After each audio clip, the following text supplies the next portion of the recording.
Okay. God willing, today everything works out video wise.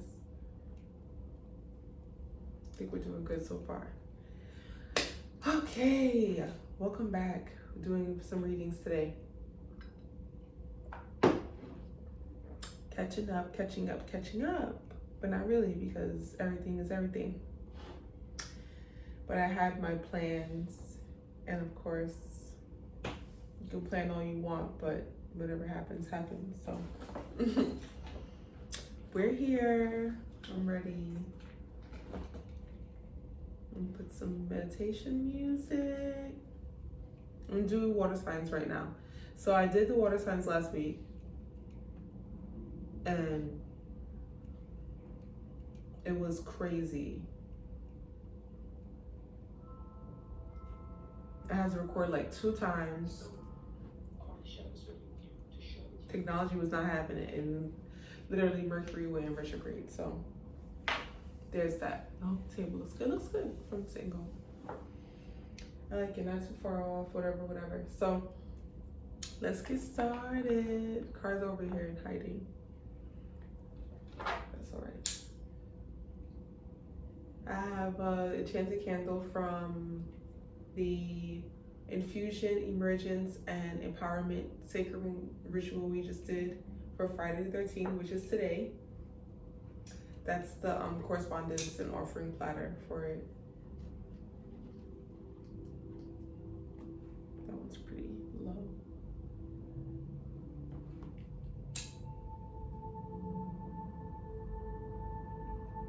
That's good, right?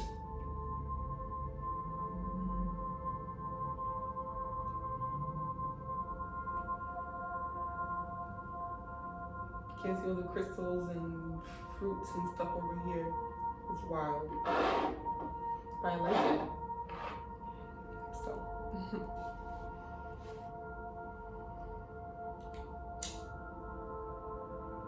How's everyone feeling? Water signs, channeling water sign energy. Oh, almost got my water signs.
Water signs.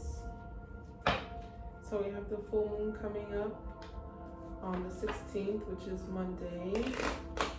Today's Friday the 13th. Full moon is peaking on the 16th. Full moon in Scorpio, blood moon, lunar eclipse energy. No matter where you are in the world, whether you can see it or not in your sky, doesn't matter. Energy is still energy.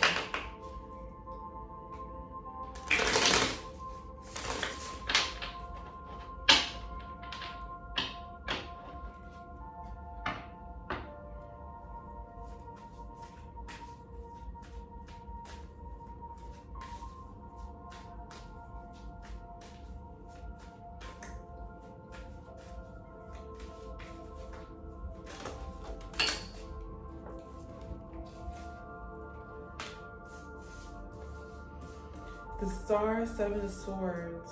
I'm going to do 2 past, 2 present, 2 future like I did in other readings. There's a mental cleansing happening.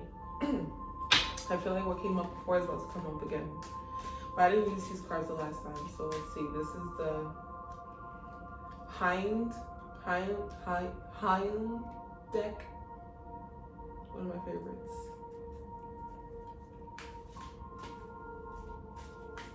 The Star and the 7 of Swords. A lot of mental cleansing. And the Star card, look like she's washing her hair. Mental cleansing. Yeah. Using water, so drinking a lot of water in the past. Maybe some internal fighting. Or like tug of war. I'm trying to pull it, but I don't want to pull it. Nine of Cups. One more for the present for the water signs. There's an energy like that's real like calm. Like I feel so calm and I feel so Princess of Swords. Some more swords. There's a strong gratitude. Like you're thinking a lot about your abundance and your prosperity and your I was gonna say peace of mind, but when I think of peace of mind, I think of like gold. Like real like gold. Like value, like valuable, like peace of mind is valuable type of thing.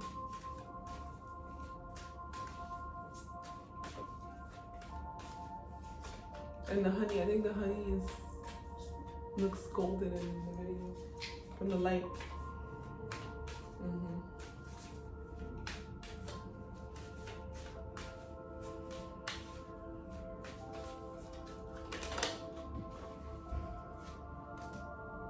Four swords, another sword again.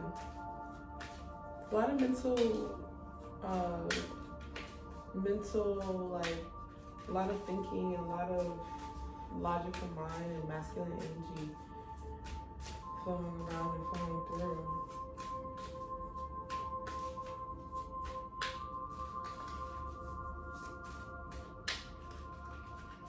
You can't think your way out of this. You have to feel your way out of it. You can't think your way out of this. Okay. Wow. When I was, my heart is expanding. When I was it meditating, cleansing the table, the desk?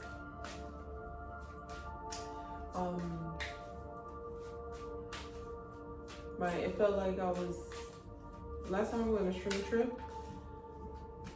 I was with a bunch of people, and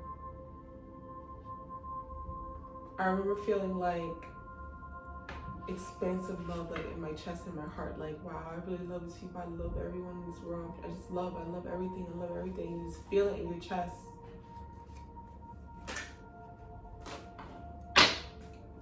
One more for the future. 7 of Cups in reverse.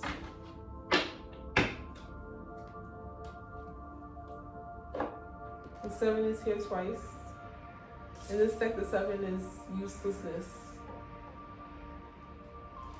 You can't think your way out of this. Because there's an abundance right underneath all of that. This is the past. There's an abundance right underneath all of that mental pushing and pulling you're doing. There's masterful abundance. I mean, masterful in a way that's like, you have everything you need, and the gratitude is what brings you to that place, and it comes from your power in your mind. So sometimes it can feel like when you are in your battle within, in your internal mental battle, it feels like you're losing because you are going up against yourself. Really, you really are. Your mind is what creates your reality in your world. So when you are in that space up here, you're not too much in your heart, you're not too much in your body, but you're just like in the clouds, in the swords, in the air. You really can feel like you're losing. You're not. That's what creates fortitude and power, because that's where you create your reality. Your mind. The more you work on your mind, the more you work on its stamina, the more you work on its I don't want to say belief system, but because it's not belief system, it's like pathway system. Like you get from one point to one point to one point to one point. Whatever it is that you believe, it doesn't matter. It just gets you to the next point, either going up or descending. And even in descension, it's not negative. It's just is. The more you do that work, the stronger you become. So being in your mind is not the worst thing. I would say that it's the worst thing. But my higher self is like, it cannot be the worst thing if it builds fortitude and strength and sanctuary. That's where you go when you need peace of mind. That's where you go when you need to consult. That's where you go when you need to, in your mind. I would definitely say, so seven of Cups reverse, illusions of success. 7 of Cups in reverse. It's interesting because 7 of Cups is not generally like a positive negative card. Like, it's just one of those like bridge cards that get you from one point to the next point, and kind of like a reminder to take inventory of what's going on around you, what's going on within you. But it's in reverse, and I feel like it's because you've been doing that work. And I want to say I'm proud of you. I do. Because not everyone does that work. At this point now, you realize the work that you've done to get to where you are, especially if you really take pride in your soul development and just being a better human for the sake of humanity. You get further and further away from being in a space of not working on yourself. So you don't really remember what it felt like to not be in that present mind of awareness, self-awareness. So when you think about it, you're like, well, who is not working on themselves? Like, the information is all out there, the access is all out there. I found it, I do it. Who's not working on themselves? Who's skipping over this process? It's hard, but it's too easy. It's too accessible in this day, in this age, right? In this time, space. You'd be surprised that not many people do that. Not many people want to look at themselves. They run away from looking at themselves. For real, in the mirror. Judgment Day is when you look in the mirror and you can tell yourself the truth. And a lot of people will run from that and hide from it because it's too scary. It's like if no one else is gonna tell you the truth, it's gonna be you. It is. When you do shrooms, it's the second time I brought up shrooms. So definitely, if you haven't done shrooms before, think about it. And I need to get into like my education so I can share the information with you, because I do want to offer that as a service, a part of a service, a part of a servicing, a part of like the sovereign soul sessions and stuff like that. Microdosing, because it really does open up your mind's eye. And they always say, don't look in the mirror when you're high on shrooms. And if you ever look in the mirror when you're high on shrooms, it is crazy what you see. Looking at yourself. I remember being in Arizona and being so like lit, and I'm go to the bathroom. The bathroom was so cute, and I'm looking in the mirror and I'm like, this, at least the sink in the mirror was further than this. So I'm looking and I'm trying to get closer, like, what the fuck? And I was crying and stuff. My face was all dry, but I'm like, I had no makeup, so I'm just like, what is this? Who is this? Like, who? Look at me. Look at me. That's what you see when you go high on shrooms. That's what happens when you're high on shrooms.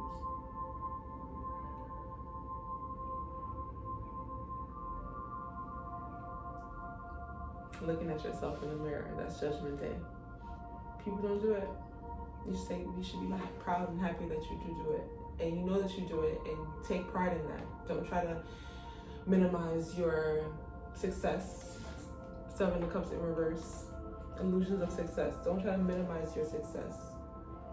Try to fake a funk. just so you could not have survivor's remorse or guilt, or not feeling bad. No. Hold on.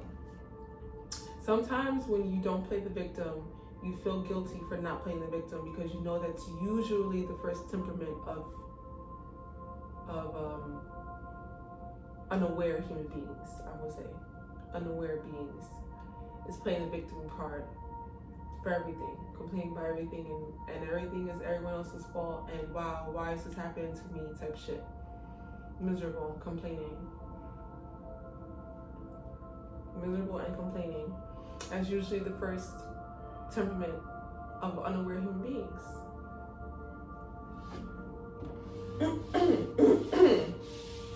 So I'm not feeling bad for not wanting to play the victim. That's some tricky shit right there.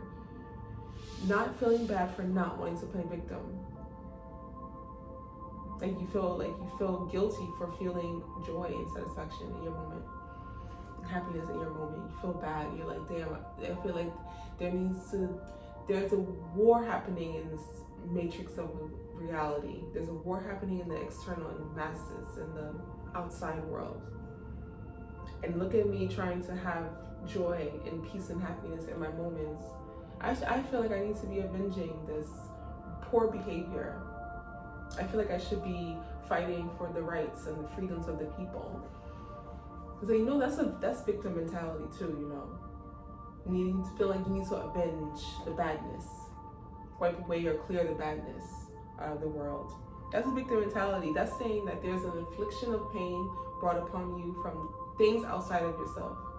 Because you all know that that's not how it works. It doesn't work that way. Not outside of you, it happens internally. So also with all these thinking cards, all these sword cards, understand that you are creating your own pain by overthinking. You have to find balance in all of your worlds and your spaces. So your spiritual space, your physical space, your mental and your emotional space. So what's the fifth one?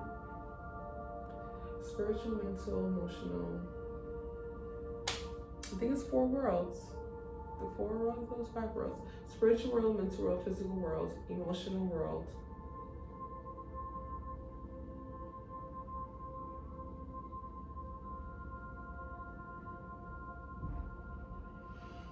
I guess it's 4 worlds. I thought it was 5 worlds, or maybe it's 4 worlds. But in the 4 worlds that you have, you need to always have a balance with them. Too much thinking, too much emotional reaction, too much physical damage and pain, or overindulgence, too much spiritual depth, or all too much and too little. It throws off the balance. You have to find your balance. Too much thinking is going to drive you crazy. You cannot think your way out of a lot of things. You have to feel your way out of it. Wow. Light bulb. Because you think that you have to. It's a part of the work. So this is the thing. This is a part of the work. The first steps is getting your mind and your thoughts in a space where you understand the tonality of your negative thoughts and your positive thoughts. The ones that make you feel good, going down those pathways, you need to make sure you understand that the tone and the patterns of each side of them, each aspect, right? So that means you have to pay attention to it, and you have to do the work. This is when you get into your mind. We did that for the ritual. You drop it, you raise into your mind, raise up into your mind, and you start sifting, and you start working through, you start understanding what's going on up here, right? What's the electric currents in your brain, in your thoughts. Once you understand that space, now you drop into your heart, and drop into your body, and you're able to feel what it feels like to be in that sifted, cleansed mental space. You have to start feeling it now. Now you have to start feeling it. That is where creativity and joy moments come in. That is where freedom comes in to explore. You need those moments. You need those moments. Stop looking to people, and you know this. Stop looking to people who you know are not doing their work. Every time you look to them and you want their validation, or you want their A-OK, you want their, their love, you want their support, whatever you're desiring from these people in the outside world. And you don't get those things You're seeking from them. Fine. That's okay.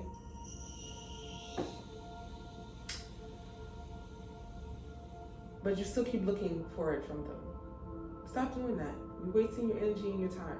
Every time you turn and you look to get some validation from someone, and we all seek it.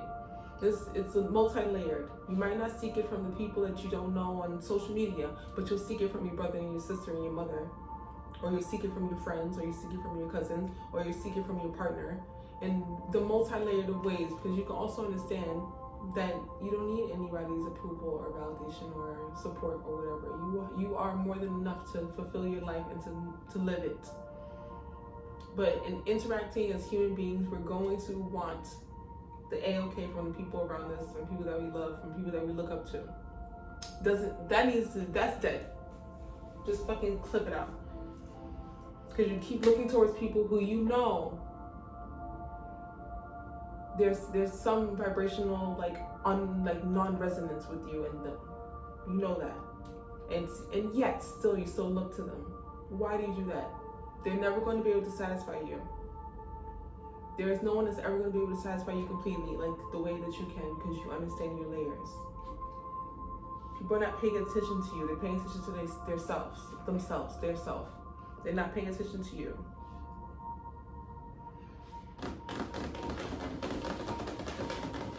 So that's how we want to segue into it's not even a segue, but it's not even a segue, it's a point of positivity. Right now I'm just reading that in order for you to make the impact that you want to make with people in this world, and you know, in the plethora of ways that you are too, as you're finding your mission, your purpose, things like that. What you need to do is make people feel good. Make people feel good. It brings attention back onto them. Now they're looking to you because you help them feel good within themselves. You add value to their ecosystem, their worlds. You know what I mean? This is how you help. You make people feel good by feeling good yourself. It's literally just electrical charges in exchange. That's it. So now it's time to get into how you feel. Okay. What is blocking? Finally, we can use our favorite deck, bottom of the deck, the moon. Hello, Isma, my girl. The Disney Villains deck. So in love with it. Let's see what we get out of this one. What is blocking the water signs from dropping into their hearts? I met this guy, not top tier guy of my dreams, but for many shallow reasons, I'm sure. But he's talking to me, and I believe nothing he says. Now that can just be a play of intuition kicking in, all right. But also, it's taking a look at why aren't you open? So yeah, Cancer Sun here. Let's see what this has for us. So that's to eat. I'll probably do another one. I have to eat though, because I'm going on later. Okay. Water signs. What is blocking us from dropping into our heart and feeling our feels and trusting? The Emperor. We're too rigid. Look at him he's so sweet. Being so sweet, the Emperor. But we're too rigid. Whoa, too masculine. I can take that one and then flip over. 5 of Wands actually, and Temperance. That came up before in the other water reading. I'm not gonna talk about it because the past is the past, but 5 of Wands, too guarded and Temperance. Too guarded and too patient. That's a joke. There's also things being too patient. But you can, one of my favorite tarot readers that said that Temperance is just a time heals all wounds type of card. And we all know that's not true. Because you can literally still be in perpetual pain over any amount of time. Doesn't matter, time is so irrelevant. So irrelevant, so important and so irrelevant because you're going to expand and grow in your time.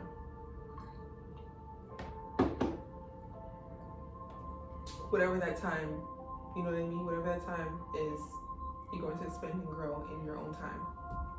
Period. Now the Five of Wands, we have the Emperor here.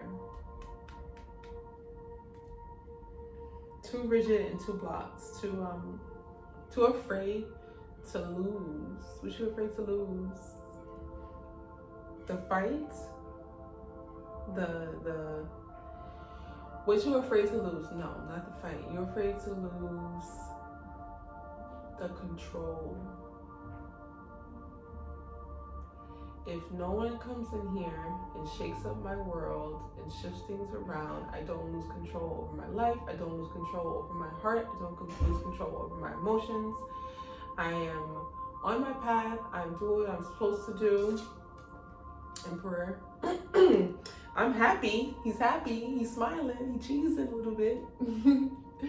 He happy. See him? But he's alone. And he's blocking. And also patience too. Patience plays a huge role. Love is probably one of those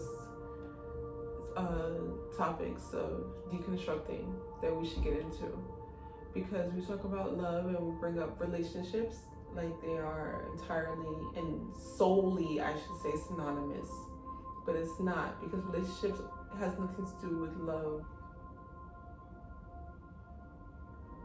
like it does with like companionship, compatibility, like relationship building.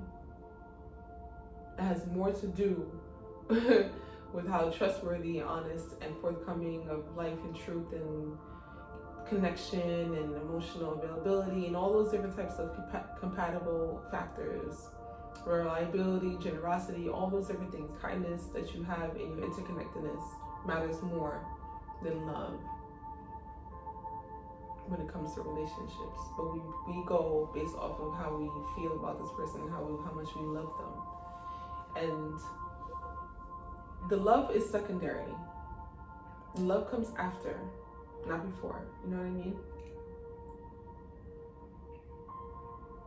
It's interesting because when I had my twins, I was definitely like, I'm not in love with them. When I first had them, I'm like, I'm not in love with them. And I felt weird because usually moms who they have their babies, they're like, I'm so in love, my best friend, I'm so in love. The baby's like 5 months and they're like, my best friend. How? The baby's not even talking back to you. How is he your best friend? And I always felt so weird. I'm like, I don't feel that way. But I had to get to know them in order for me to develop that love, you know. And now I got to the point where I'm like, you know, I got to know them and they're, you know, their personality has developed and they're expressing who they are. And I get to love them for who they are. I get to like have the cherry on top of building our relationship over the past 2 years, you know. And that happens with all relationships. We have this weird thing with time, temperance, where we think we meet someone and we're supposed to literally, like, we know it, they're the one, everything is going up and up and up and up. And that is not the case at all. That's not how it works. It takes so much time to break down the layers and to reveal the onion layers, peels, whatever you want to call it, and to peel back. It takes so much time to really get to know the depths of a person. And even you take all that time, you still need more time. Like, it's a life work, because I mean, imagine if you're doing this work on yourself for life, imagine what it is to do that work with someone else, learning them. That's for life. It's for life. What is the commitment? Do you understand the layers of commitment? Temperance is commitment. If they say under temperance that it's not true, time heals all wounds, that means that for lifetime, forever, you're going to have these wounds. That's what that means, pretty much. So you better like put on your most like comfortable shoes, most comfortable clothes, you get ready for this fucking long life hike. An adventure. Shit is gonna get real. Like, it's not a battlefield. I'm thinking about the Jordan Sparks song. this love to feel like a battlefield. I love that song. A battlefield. Because you don't want it to feel like a battlefield, but you want to know that you're going out there with like that commitment with each other, like we're gonna do it. But together, it's not a battlefield. It's not a battlefield, it's a togetherness, you know? That takes some real, you need to be soulfully harmonizing within in order for you to want to see that match outside of your world. Could you imagine what people feel like who are in relationships who love chaos and love destruction and love abuse? You can love that type of stuff. Imagine people who are in those relationships who continuously project that type of energy, what they feel like inside. They feel chaotic, they feel unbalanced. So they need to release it. This is what humans do. We pee and we shit. We intake and we release. We think and we speak.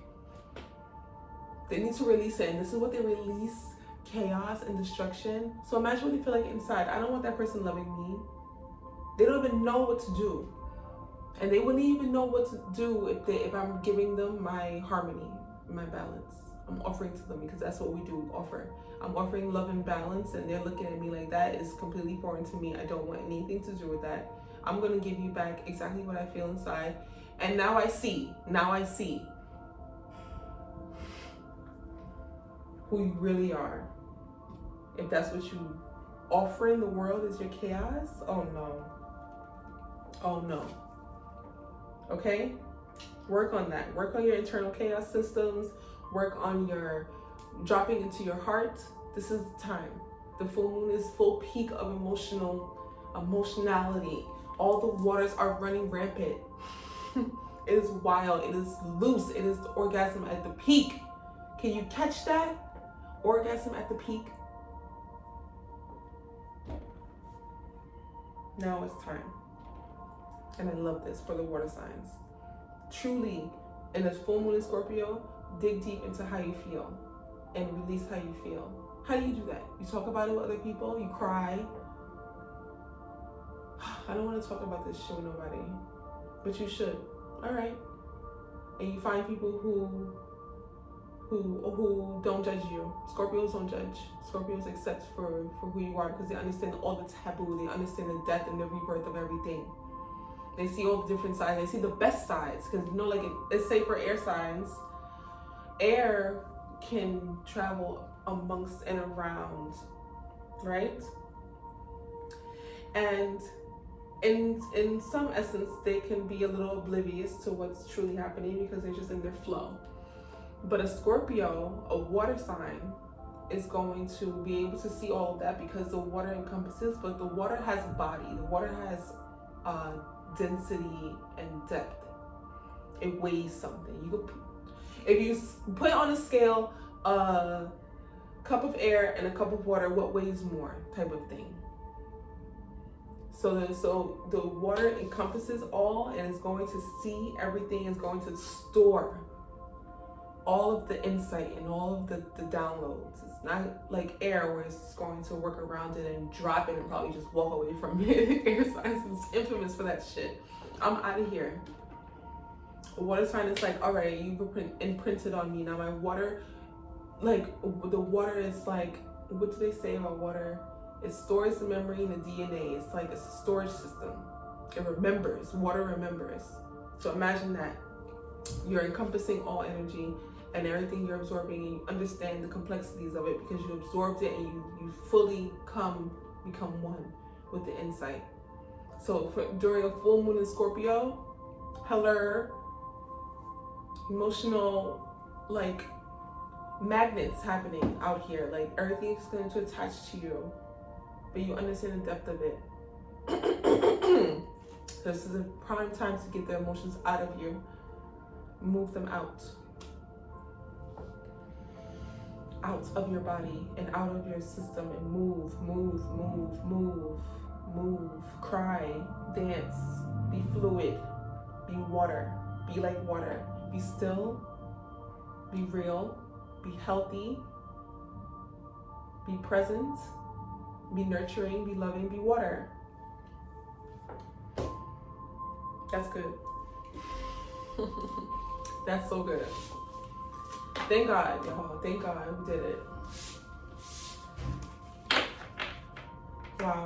So this is for full moon right here. I'm gonna definitely, hell yeah, full moon. Full moon in Scorpio, lunar eclipse, get into your bag, do your work.